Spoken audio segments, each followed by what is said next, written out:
Shiv Tara recording studio Thari Baisa Nandlalpur.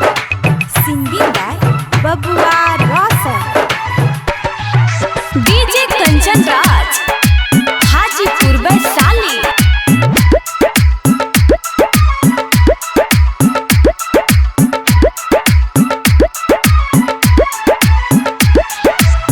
जय हो छठी मैया तू हो के सहैया देखा दानू हो।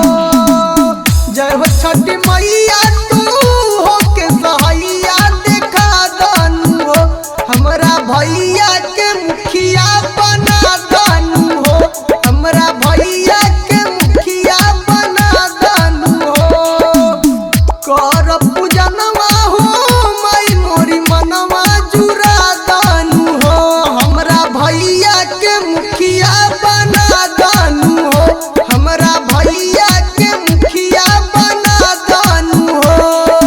Shiv Tara recording studio Thari Baisa Nandlalpur.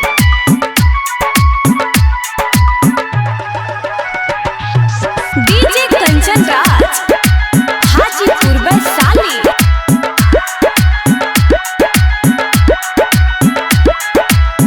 पूरा पंचायत के विकास होई हो। एहो छठो घटला टेंडर पास होई हो। छठो घटला टेंडर पास होई हो।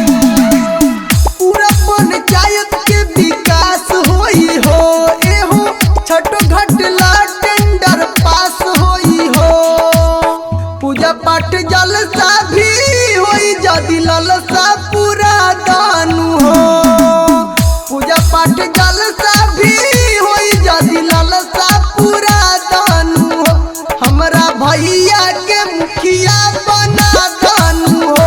हमरा भैया के मुखिया बना दानू हो। Shiv Tara recording studio Thari Baisa Nandlalpur.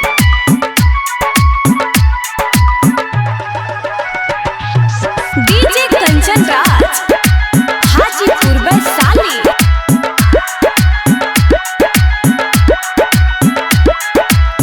हर साल छठ भौजी करेली हो। एहो कोसियो तोहार माई भरेली हो। कोसियो तोहार माई भरेली हो। हर साल छठ